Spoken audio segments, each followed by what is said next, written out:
O Consultoría. sea, ¿cuál es la diferencia? El asesor es alguien que produce un dictamen, en cambio el consultor es alguien que, como su nombre lo indica, cuando el gobernador necesita sobre algún tema jurídico específico, bueno, pregunta y puede ser por escrito, puede ser una conversación, distinto. Claro, no tiene No, opinión vinculante. Bueno, no en tiene, realidad tampoco el exactamente, asesor tiene opinión vinculante porque la tampoco decisión tiene, la toma el claro, ejecutivo, que es unipersonal. exactamente. Bueno, hay muchos temas para hablar, pero hay situaciones que conmocionan a la ciudadanía. El avance de la narcocriminalidad que ha generado que el país se conmueva ante tres narcofemicidios, se dice, a la hora de intentar encuadrar una figura, ¿no es cierto?, en Buenos Aires con las tres mujeres de Florencio Varela, pero acá en Salta también se ha presentado un hecho escandaloso. Explotación sexual, un caso de explotación sexual en menores de edad, que de acuerdo a lo manifestado por el doctor Eduardo Villalba, fiscal federal, Ujú. las denuncias iniciales, es decir, las denuncias ante organismos provinciales, no fueron atendidas debidamente. Esto último textual, ¿no? ¿Qué está Ujú. pasando? Mira, aquí está. Primero que nada, la vamos a saludar a Erika por su Ay, cumpleaños muchísimas y gracias. pedir perdón porque no trajimos regalo, Bueno, que que a sea la ella le última gusta, vez. sea la última vez y ahora pasamos a los otros temas. Me alegra que me hagas esa pregunta porque yo hace muchísimo tiempo que vengo insistiendo, así una voz en el desierto, ¿no? Con el Pacto Federal de Seguridad. El triple crimen de Buenos Aires, o este hecho aberrante que se descubrió en Salta, son dos caras, no de la misma moneda, son dos caras siniestras que se van mostrando y donde vemos una cantidad de falencias que se siguen corriendo telones para mostrarnos estas cosas, pero yo sigo viendo que el tema seguridad, haciéndome cargo de lo que digo, no está en agenda, ¿no? Seguridad no está en agenda. ¿Por qué digo esto? Nosotros tenemos 23 policías provinciales, más la Policía Metropolitana de la Ciudad de Buenos Aires, más 24 5, policías de distrito y 5 fuerzas 23, federales. 5 fuerzas federales, exactamente, 29 en total. Es mucho. Bueno, entonces, primer tema, yo propongo que de todo sea una, no que se unifiquen, sino buscar previo adiestramiento, con salarios como corresponde, con equipamiento como corresponde, cuál sería el modelo, porque vemos como cosas inalcanzables y la cantidad de recursos que se gastan, no solamente económicos, sino humanos también, son enormes. Entonces, ¿cuál es el modelo a seguir? El que tiene la Unión Europea en este momento y le va muy bien en eso. Sobre todo cuando hablamos de crímenes transnacionales. ¿Y dónde hay una oportunidad perdida en eso? En el Mercosur. Todo el mundo critica el Mercosur no sirve para nada, el Mercosur hay que disolverlo. Bueno, el Puede ser Mercosur en útil para materia esto. de seguridad, pero sería de una utilidad infinita con eso. Y además porque hay determinados crímenes. Particularmente yo ubico a cuatro ahí, ¿no? Las mafias de la droga, la narcocriminalidad, la trata de personas, que ya vamos a hablar también sobre eso, porque yo discrepo con la bifurcación de competencia que hay ahí, eh, el contrabando en sus distintos tipos y la cibercriminalidad. La Sí, claro. cibercriminalidad forma ya parte de nuestra realidad cotidiana. Entonces, pensemos que la cibercriminalidad son hechos que se pueden cometer de manera múltiple, en forma instantánea, en muchos países a la vez. Entonces, estamos atrasados en legislación, estamos atrasados en cómo lo vamos a combatir a eso. Fíjate un temita, una foto. El triple crimen de Florencio Varela, que es de las cosas más espantosas que han sucedido en la historia criminal argentina, ¿no? En ese caso, primero, conflicto de competencia, primera cuestión. Segundo, conflicto de competencia en materia de fuerza de seguridad. Empieza el peloteo. Mientras tanto, vos ya tenías tres víctimas torturadas, aparentemente que fueron evisceradas también, y además el contexto previo a donde las chicas esas les tocó vivir Y otro tema que se rompió hace mucho tiempo, la cadena de solidaridad, a mí me provoca una profunda repugnancia cómo se habla de las víctimas. El tratamiento mediático y social. El tratamiento social Ujú. sobre todo lo social. A ver, si a una niña de 15 años, no sé, no conozco cómo será su vida anterior, Sí. pero la obligaron a prostituirse, por ejemplo, ¿a dónde está la dignidad ante la muerte, no? Entonces, volvemos a revictimizar a las víctimas después del horror que tuvieron que pasar con todas las cosas que se dicen en contra de ella, en vez de decir, bueno, a ver, ¿cómo cambiamos la situación esta? Más allá que ese crimen, ese triple crimen horrendo, reitero, tiene todas las características de un mensaje mafioso o de narcocriminalidad o de trata o de los dos. Claro, ahí confluyen múltiples fusión. problemáticas y Claro, múltiples delitos. claro. Entonces, Problemáticas sociales y delitos. pero Incluso, qué es lo que nos pasa? ¿Qué es lo que nos pasa diariamente?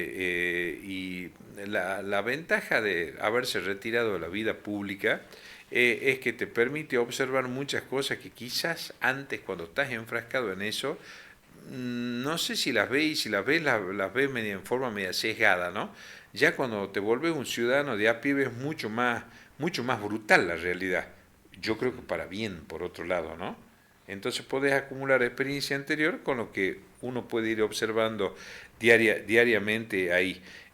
Yo insisto, en la Argentina hace muchos años que no tenemos política criminal, porque, a ver, tenemos un problema de narcotráfico en Rosario, se nos ocurre mandar a las Fuerzas Armadas, cuando una de las primeras leyes de la democracia que se aprobó de que las Fuerzas Armadas no están para ocuparse de la seguridad interior. Por ejemplo, militarizamos la frontera. Y después tratamos de quedar bien, de decir, bueno, actuó bien la policía de Jujuy, pero resulta que parece ser que en cuanto a velocidad, también haciéndome cargo de lo que digo, uno de los responsables o presuntos responsables fue detenido en Bolivia y el otro en el Perú. claro.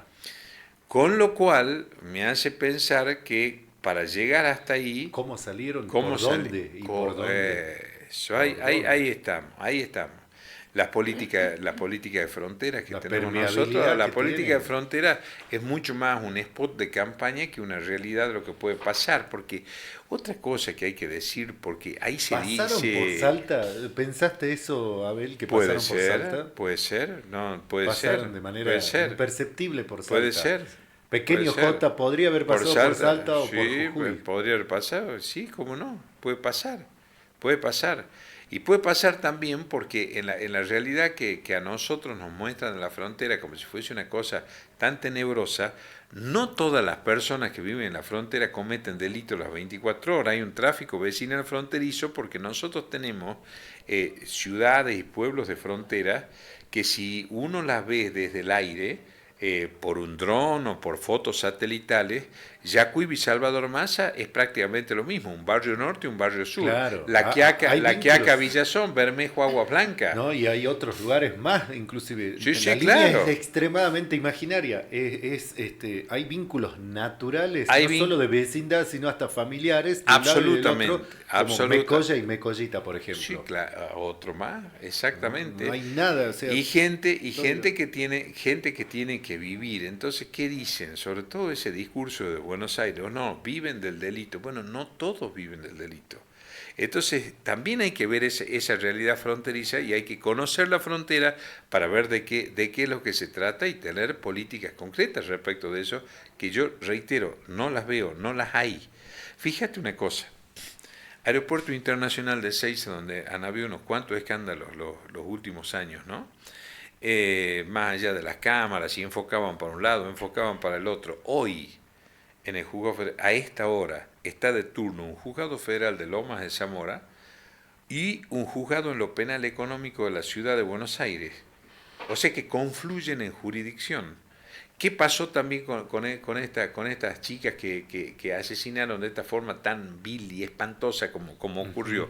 Primero intervenía un grupo de fiscales, después otros, y esas horas que van pasando, antes decían las 12 primeras horas.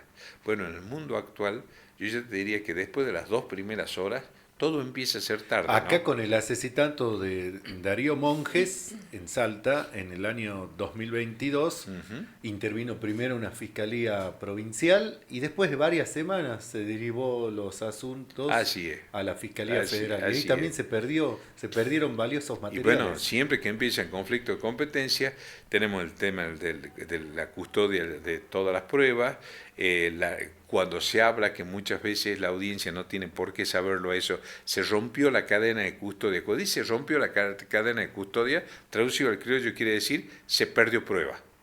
Cuando se dice se rompió la cadena de custodia, se perdió prueba. Se perdió pruebas valiosísimas. Claro, entonces por ahí, por usar esos términos tan técnicos, ¿no? Incluso muy propios de funcionarios judiciales, ¿no? En esos tecnicismos que son elusivos muchas veces, sino lo que pasa es que se rompió la cadena de custodia. Bueno, para que la audiencia sepa, eso quiere decir, se perdieron pruebas. Eso es lo que pasa, que son las cosas que tenemos que empezar a solucionarlas rápidamente y que se empiece a poder debatir sobre eso también, ¿no? Doctor, ¿y no hay una articulación entre el poder político, policial, porque sería como imposible que no tengan conocimiento de lo que está pasando en las fronteras? Por ejemplo, hablamos de que hay que solucionarlos, arreglarlos, pero el poder político y judicial tienen que estar al tanto. Pero por supuesto que están al tanto. Lo que pasa es que yo reitero, no entra, salvo en forma espasmódica, en la agenda política de todos los poderes el tema de la seguridad como debería tratarse, y aparte como política de Estado, porque cuando pasa algo, entonces empezamos con lugares comunes, ya digo yo, ¿no? Mandemos las Fuerzas Armadas, bajemos la edad de imputabilidad, prisionicemos todo. ¿Creen que con el tema de la prisión? Yo siempre invito, cuando hablan de prisionización, bueno, vamos a recorrer las cárceles argentinas a ver quiénes son los que están adentro. Ahí está lo más paupérrimo de los pobres, digamos. Esos son los habitantes de las cárceles actuales. ¿Es la prisionización la solución? Desde luego que no lo es. Hay que actualizar el sistema punitivo, porque hay otras penas, y yo siempre pongo un ejemplo, para mí, una de las personas, a eso voy, una de las personas que yo más respeto y admiro de la historia, se llama Nelson Mandela. 27 años preso, se achicó Mandela de tamaño. Su quinta era de 1 metro por 1 metro, 1 metro cuadrado era su quinta, la que le permitían tener en claro. Su celda. ¿Qué hace Mandela para eliminar el apartheid? Hubiese provocado un retraso en las políticas anti-apartheid, por eso es Premio Nobel de la Paz, y él implanta un sistema de inhabilitación absoluta que eran una suerte de muertos civiles, digamos, lo que quedaron con eso. Entonces, porque había todo un movimiento que era como que Mandela era sinónimo de venganza. Por supuesto que Mandela hubo uno, Gandhi hubo uno, pero hay que ver, Mandela a mí no solamente me parece un líder de la paz, sino que como estadista no conozco mucho en la historia de la humanidad que se le igualen en cuanto a esa visión del más allá a una costa de su sufrimiento, ¿no? Pero ¿a qué voy con esto? Que la prisión no resuelve todo. El apartheid, que fue uno de los regímenes más oprobiosos que tuvo la historia de la humanidad, fue monstruoso, se terminó casi en 24 horas gracias a Mandela. De ahí viene la famosa frase, un país, un equipo, claro. Un país que estaba absolutamente dividido, sobre todo con una minoría racial que se había secuestrado a los sudafricanos. Bueno, viene Mandela y a través de estas inhabilitaciones de todos aquellos que habían participado en el apartheid, salvo los que habían sido detenidos por delitos flagrantes, que por supuesto fueron a prisión, pero si no estaba el famoso tema del colaboracionismo, que tanto hería a la sociedad sudafricana, bueno, él aplicó las inhabilitaciones, en 24 horas terminó con el apartheid, se acabó. Volviendo a Salta, doctor Abel Cornejo, bueno, lo dijimos en la presentación, estuviste en el ámbito de la justicia federal, un cargo muy importante como juez federal de Salta, y también en el ámbito del sistema judicial salteño, de los dos lados, como juez de corte y como procurador, es decir, como jefe de los fiscales. Hay una situación de trata de personas con fines de explotación sexual en perjuicio de adolescentes menores de edad, chicas de 16 años y hasta una niña de 12 años, captadas en la puerta de una escuela. ¿no es cierto? Hay hasta empresarios involucrados. Pero ¿cómo es posible que el fiscal Villalba, el fiscal federal Villalba, diga lo que dijo, más que lo que dijo, haya pasado lo que dice Villalba? Que no se tome la denuncia en el ámbito de las fiscalías provinciales o de las comisarías de la policía de Salta. ¿Por qué ocurre eso? Porque nos hace falta un saneamiento institucional a nosotros, empezar a conversar más, pero en forma mucho más sincera, sin agravios y sin ofensas, pero empezar a que haya cambios reales, de la forma como se eligen a los magistrados en los distintos roles que tienen que ocupar en la justicia, y por otra parte, temas que no aparecen en las campañas electorales, por ejemplo, ahora que se eligen legisladores nacionales, la ley de trata, a mi modo de ver, no es clara en materia de jurisdicción. Para mí tendría que ser jurisdicción federal, no para sacar responsabilidad a la provincia. La justicia federal, lo bueno que tiene es que, como su nombre lo indica, es un fuero de excepción, es decir, que toda la competencia de la justicia federal tiene que estar determinada por ley. Si no dice taxativamente qué casos son de la justicia federal, es todo de la justicia provincial. Y a mí me parece que esos delitos, los delitos de alcance transnacional, por la propia función que tiene la justicia federal en materia aduanera, en materia aeroportuaria, bueno, todas esas cosas, el tema trata tiene que tenerlo la justicia federal, y además, insisto, tendría que haber, quieren llamarle task force, quieren llamarle fuerza de élite, quieren llámenlo como quiera, pero que haya una fuerza especializada en esos 4 delitos. Y sí, voy a decir una cosa que siempre molesta cuando yo las digo: está quienes cumplen bien su función y quienes cumplen mal su función. Quienes cumplen mal su función tienen que dejar la función. No puede ser que se garantice 45 años de trabajo, eso no pasa en ninguna parte del mundo, en ningún sector, ni aún de la Argentina, que bueno, que la justicia es un poder que está bien pago, tanto en el orden federal como en el orden local. Entonces, quienes no cumplen bien su función, no tienen que continuar en Pero los ahí cargos. aparece el corporativismo. Bueno, Claro, por bueno. Jodido supuesto, por romper supuesto. eso. Bueno, pero aparece el corporativismo. Yo siempre traigo a colación, ya no estaba en funciones, yo escribí un artículo llamado Orán, ¿no? Hace casi 2 años, donde ese artículo anticipaba todas las cosas que sucedieron después en la justicia de Orán. A mí me parece que quedaron cortos ahí, porque ahí se removió, un juez renunció. La renuncia por sí misma no debería ser una reprimenda, ¿no? Sino también seguir investigando si hubo comisión de delitos. Que renuncie ya sería casi una obligación, digamos. Claro, una Pero, cuestión moral pero personal. ahí hubo comisión de delitos también. Después se removió a un juez, A Reynoso. eso en lo federal. Yo estoy hablando de lo En provincial. el caso del juez Parisi. Exactamente. Renunció Laurenzi, lo removieron a Parisi, y por ahí quedó Trito dando vuelta, que también estaba implicado en el tema. Y ante esas situaciones, yo creo que eso... Pero ¿qué tan riguroso fue ese proceso? Y bueno, tan riguroso que se lo removió el juez. No, bueno, pero se aplican, digamos, los resortes institucionales muy aceitados y vinculados al poder político. Pero en torno a las garantías, a las pruebas y certezas, ¿qué tan riguroso fue todo ese proceso? Para mí ese proceso fue riguroso, creo que fue, finalmente se reunió el jury es muy particular también, ¿no? En la forma que en sus tiempos, digamos, en que no sea público. Otra cosa que me llamó la atención, porque suele reunirse los viernes a la tarde. El proceso de remoción de un juez tiene que ser público, en el orden nacional lo es. Claro, Con participación de los medios. Aparte, no pasa nada, o sea, los medios no muerden, pero que haya una sala llena de periodistas mientras hay un proceso de remoción, el aporte que significaría a la transparencia en todo ese sistema sería óptimo. ¿Por qué? Porque cada uno de los que está sentados ahí va a tener su opinión, no es partícipe del jury. Si es alguien que está escuchando y alguien que puede difundir después públicamente sus impresiones. Yo esas cosas las digo porque son las cosas que realmente fortalecen a la democracia. Por eso cuando hablo de saneamiento, no hago de que se vayan todos, remoción total, sino simplemente el cumplimiento de la ley, que es algo que evidentemente en la Argentina cuesta y mucho, ¿no?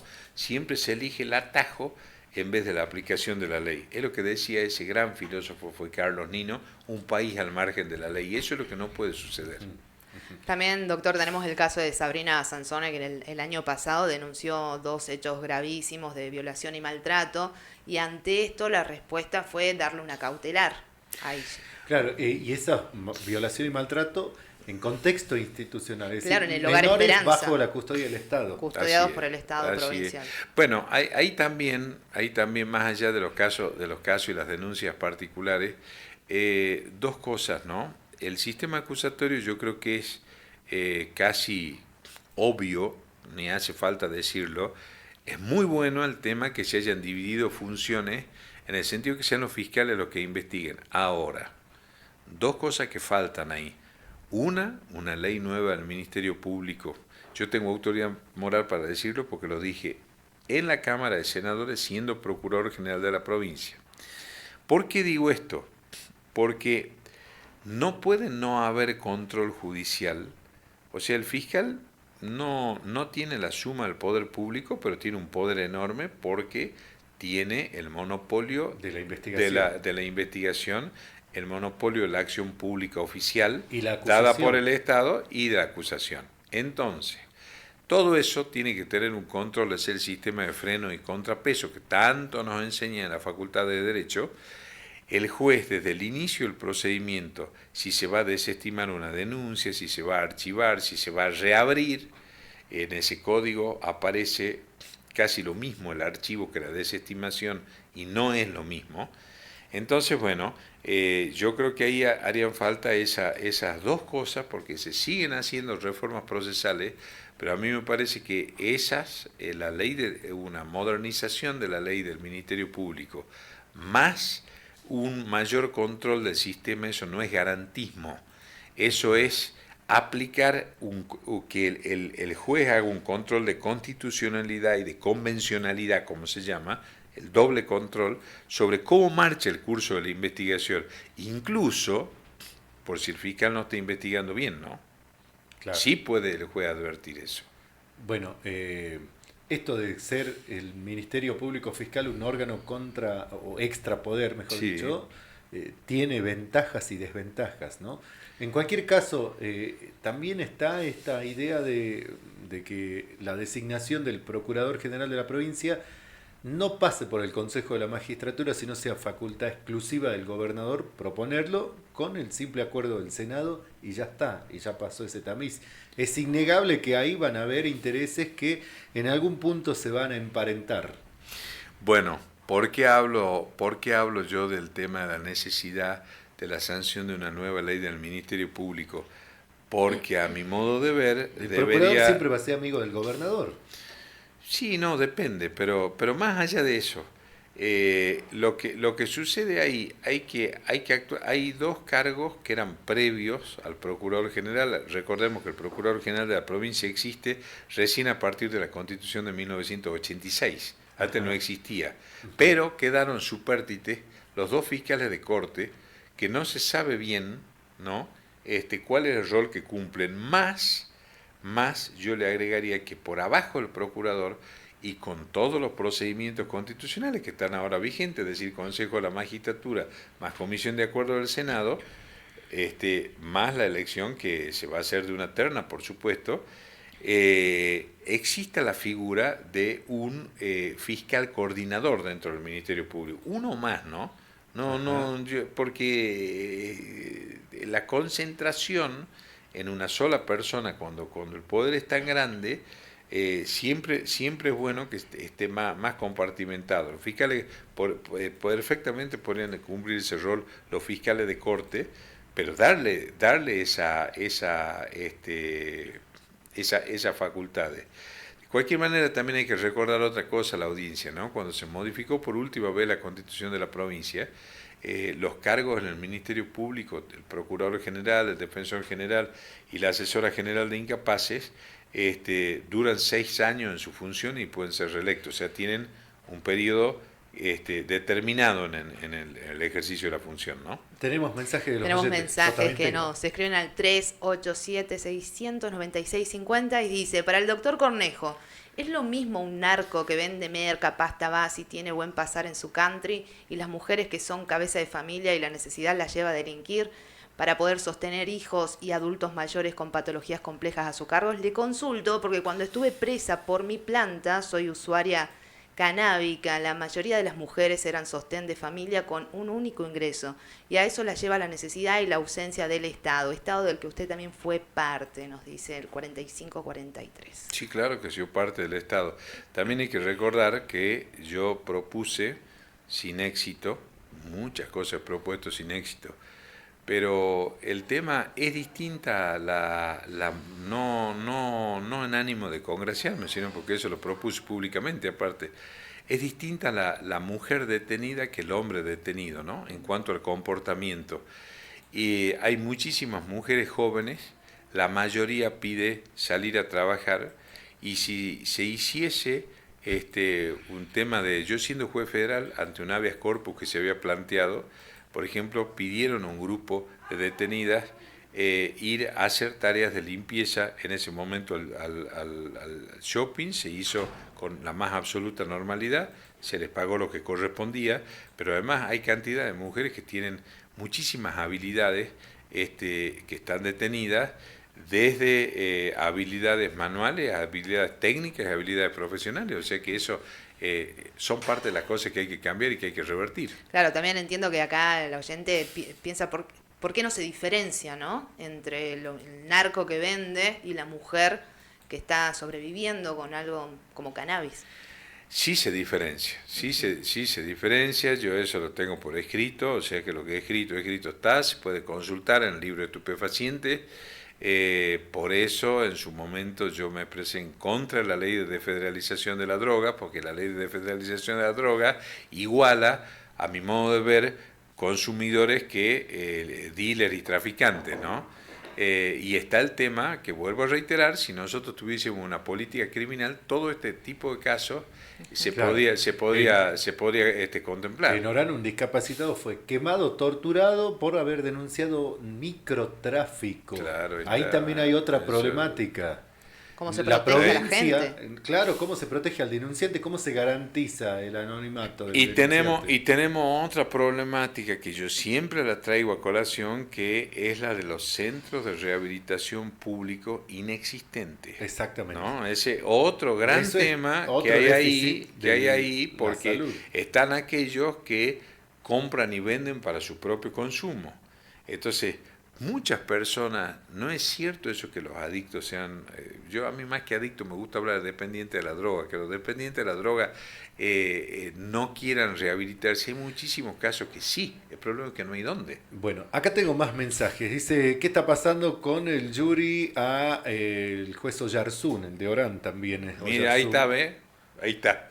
Lo dijo. Está demorado. Lo dijo el oyente. Por otro lado, ¿tiene expectativas o espera que aclare algo el juicio a Benjamín Cruz? Está imputado por tráfico de influencias por esa famosa visita de Darío Monjes al penal de Orán para visitar a un sicario. Meses después aparece asesinado, ¿no? Y bueno, la otra consulta es sobre el proyecto de ley de narcotest a funcionarios. ¿Cuál es la postura del doctor Abel Cornejo? 3 por 1 hicimos. Y el tema ese a mí me parece más Empezamos de atrás para adelante. ¿Por dónde empezamos? No sé, ¿cuál estaba por decir? Oyarzún, Benjamín Cruz. Bueno, Oyarzún, a mi juicio, está muy demorado. En el otro tema del ex secretario de Seguridad está en manos de la justicia, sería la respuesta fácil y convencional. ¿Qué pasa ahí? Yo espero que eso algún día se esclarezca hasta las últimas consecuencias, pero que si algún día no sea de las calendas griegas, ¿no? Sino que eso tiene que llegar a juicio, tiene que aclararse de una vez por todas realmente qué es lo que sucedió ahí. Yo en su momento hice una denuncia por escrito, eso me trajo una serie de ¿A quién consecuencias. denunció usted, doctor? Yo denuncié que se investigue el ingreso de monjes a la Ah, cárcel, claro. y está por escrito eso. O Eso sea, está por formulaste escrito, como está secretario por de Seguridad, escrito, nota al procurador. tapa de página 12. Ellos dicen que Sí. tendría que haber denunciado y no haber formulado una nota administrativa al procurador. ¿Tiene el Yo, mismo yo valor? no, yo no, yo no advierto la diferencia. Una por el contenido de la nota, Y otro por ¿no? el rol de la Y otra, procuración. y otra, porque, a ver, no conozco muchos ministros que hagan ese tipo de cosas, ¿no? No lo digo en aire jactancioso, sino porque es 277 del Código Penal la obligación de denunciar, sino un delito, ¿no? El delito Sí. de encubrimiento. Para funcionarios públicos. Para el funcionario público que no denuncia. Y la otra cuestión que existe con eso es que el Código Procesal Penal no es tan formalista en materia de denuncia. Suponte, vos sos fiscal, voy y ante la premura de un caso hago oralmente una denuncia, lo prevé expresamente el Código Procesal Penal de Salta, esa denuncia tiene que ser tomada e investigada, aunque no sea un funcionario público, un ciudadano particular. Alguien que está sufriendo, por ejemplo, una amenaza inminente, va y se mete a una fiscalía y pide hablar con el fiscal o el auxiliar fiscal y dice: yo quiero hacer una denuncia porque estoy por sufrir tal hecho. Bueno, ¿qué vamos a esperar? ¿Tomarle acta? O sea, es de inmediato el tema. Un delito flagrante que está sucediendo. Entonces, tomaste conocimiento por eso cómo- de ahí a poner en tela de juicio cuál fue en su momento la actuación del denunciante, es la de siempre. Investiguemos al denunciante y no a ver qué es lo que denuncia. ¿Mm? Después, bueno, la justicia federal creo que fue lo suficientemente clara para dar la razón a esa nota, ¿no? Entre otras cosas. Y el tercer tema... Eso durante el juicio por el asesinato de Sí, monjes. sí, sí, claro. Y el tercer O sea, tema... cuando fue clara es cuando dijo: a Cruz hay que seguir investigándolo por narcotráfico. Hay que investigar todo. Todo hay que investigar. No fue citado a declarar nunca, sin embargo, Benjamín Cruz en el juicio por monjes. Y eso es muy extraño. Bueno, eso ya es un tema de la justicia federal. Claro. No sé si ahí quedó la causa abierta, si qué es lo que pasó ahí. Pero, insisto, yo creo que ese caso, como tantos otros, amerita que se investigue hasta las últimas consecuencias en tiempo y forma, no que el paso del tiempo, que es primo hermano el olvido, empiece a tapar determinadas cosas, incluso por el bien de la sociedad y por la buena reputación de todas las personas, digamos. ¿Hubo diálogo entre sucesor y antecesor en la procuración? Digo, entre Abel Cornejo y Pedro García Castilla, ¿hubo algún diálogo en algún momento o se quebró a partir de este caso? No, tenemos personalidades muy, muy diferentes. Yo soy una persona que está siempre dispuesta al diálogo. A mí me llaman, voy. No importa qué es lo Como que, qué es acá. lo que yo piense. Bueno, Sí. no hay Pero, ningún inconveniente con pero eso. ¿había algún encono personal, alguna situación? No de mi parte. Yo siempre respondo por mí. Ya ahora, ¿qué hacen los otros? Ya somos todos grandes. En el caso mío, pelado aparte, así que ya sabemos cómo es el tema. ¿Cuál es la postura respecto al proyecto de ley de narcotest? La Cámara de Diputados dicen A que mí- el oficialismo lo bloquea. Narcotest obligatorio para funcionarios, de eso se trata, de eso estamos hablando. A mí esas cosas más me parecen una pose que una cuestión efectiva, ¿no? Porque ¿quién va a hacer el narcotest? El tema de la libertad de las personas, no, del artículo 19 de la Constitución de por medio, no hay causas penales abiertas. En todo caso, con ese tema, ya que queremos ponernos en esa suerte de utopía de Tomás Moro, veamos otras cosas que son las que estamos hablando acá, ¿no? Cómo anda el jury, por qué no se remueve a quien hay que remover, por qué no investigamos a quien hay que investigar. Me parece que eso sería bastante más preocupante.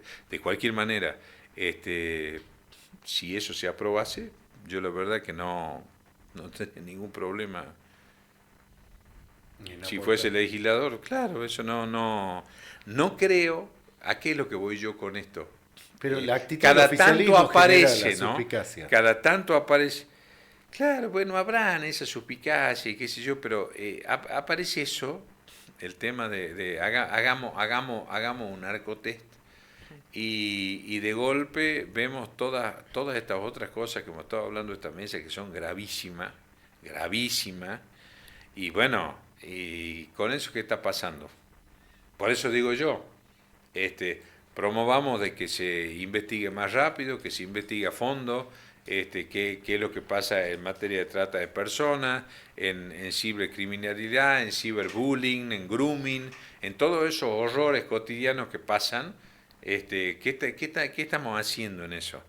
¿No? Porque por ahí uno ve incluso proyectos de ley y todo y dice, bueno, pero a ver, viven en Salta, hablan con la gente, salen a caminar a los barrios. Si algo, el tema de caminar en los barrios, yo eso lo puedo decir acá sentado siendo ciudadano de a pie, ¿no? El tema de caminar en los barrios es una enseñanza imprescindible e inagotable. Yo nunca lo había hecho eso. Yo no dejé barrio de Salta por recorrer y afortunadamente soy un agradecido, eso lo puede decir cualquier dirigente viva barrial y no barrial. No, está bien, iba de campaña, pero yo entré a cuanta casa me abrieran la puerta y en ningún lugar me la cerraron. No, pero el aprendizaje que hay ahí, ¿a qué voy con eso? Uno se inyecta realidad ahí. Entonces ahí es donde ve, por ejemplo, la lejanía que siente el ciudadano, la ciudadana común, para el acceso a la justicia, porque a mí me preguntaban muchas cosas, obviamente todo el mundo sabe que soy abogado, doctor esto, doctor otro, ¿qué pasa con eso? Bueno, entonces no hay esa proximidad, se la ve como una cosa distante, ¿no? Eso es parte del saneamiento institucional que hay que hacer. Lo mismo la concurrencia de los funcionarios competentes del Poder Judicial, del Ministerio Público, cuando se comete un delito, porque si no, todo queda en manos de qué es lo que resuelve o dice la policía. Nosotros vivimos en una sociedad civil, no tengo nada en contra de la policía, al contrario. Pero la policía tiene una función de seguridad, no es la encargada de calificar los delitos ni dirigir una investigación. Son dos cosas distintas. Es importantísima la función policial, tan importantísima como que exista ese control de legalidad que mientras más próximo e inmediato sea, mejor. Acá llegan mensajes, dice, me encantaría que acepten el narcotest, nos quedaríamos sin gobernador, sin varios diputados, senadores y concejales que no mueven ni una mano por el pueblo. Y acá Ojalá. hay otro mensaje, dice que respecto a la usina de fake news, que es la causa que se inició en el ámbito provincial contra Emiliano Estrada, sí es cierto que se puso en riesgo la paz social al hablar de delitos o de vínculos de narcocriminalidad con el poder político. ¿Se arriesgó la paz social o por el contrario la gente quería saber de qué se trata? La paz social se arriesga, a ver, cuando uno ve por las imágenes de televisión que demuelen a palos a una señora entrada en años porque está reclamando sus derechos, bueno, eso exacerba a la gente, por ejemplo. Ahí sí hay riesgo la paz social. No hay que ser tan temeroso en la democracia, lo bueno que tiene es que en el sistema de libertad, si no hay debate, tenemos una libertad media renga, ¿no? No hay que temer a ese tipo de cosas. Es como esa canción que el autor es Piero, pero que la hace famosa Mercedes Sosa, hay que sacarlo todo afuera como la primavera, sí. Así funciona la democracia. Yo estoy en contra de los insultos, en contra de las difamaciones, en contra de las descalificaciones, pero fíjense, la audiencia acá, nadie insultó, absolutamente nadie, sino que ¿qué es lo que están haciendo los mensajes que estamos escuchando? Exponen temas de la realidad. Ahora, si alguien se siente afectado cuando la gente, eso es lo que opina la gente, eso que estamos escuchando, eso es lo que opina la gente. Entonces, bueno, hay que dar soluciones y no esquivarle al bulto, ¿no? Contestar, estoy de acuerdo, no estoy de acuerdo y qué voy a hacer sobre todo, ¿no? Claro, eso principalmente. ¿Qué voy a hacer? Hay una gran decepción, claro. Habla de las fuerzas policiales, se sabe de la droga en la cárcel, ¿no? La gente que entra no se rehabilita, sí. Sale peor. Y esto es de años y años, por eso parece imposible sin la complicidad política, judicial y policial. Puede ser de tema complicidad o hacer yo respeto esa opinión, ¿no? En muchos casos hay complicidad. Doctor, Y en otro caso utilicemos una palabra que utilizan nuestras abuelas, impavidez. Impávido. Pues por ahí los chicos no hacían los deberes, era así medio vago, decía, ves el impávido, no va a llegar a ninguna parte. Bueno, la impavidez también, o sea, pero la impavidez no lo estoy diciendo en sentido irónico ni para distendernos, la impavidez va con el tema de justamente del no hacer, del no me importa, del no comprometerse, del no dar respuesta, del no dar soluciones.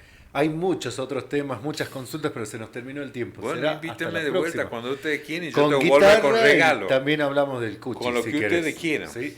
Hasta aquí el diálogo con el doctor Abel Cornejo, hombre de leyes, hombre de iniciativas políticas y de la justicia. Pasó por todos los ámbitos judiciales, tanto de la provincia como del Fuero Federal. Gracias. Muchísimas gracias a ustedes. 11:53, que se hizo tarde. Se hizo tarde. Vamos, Pablito. Yo no he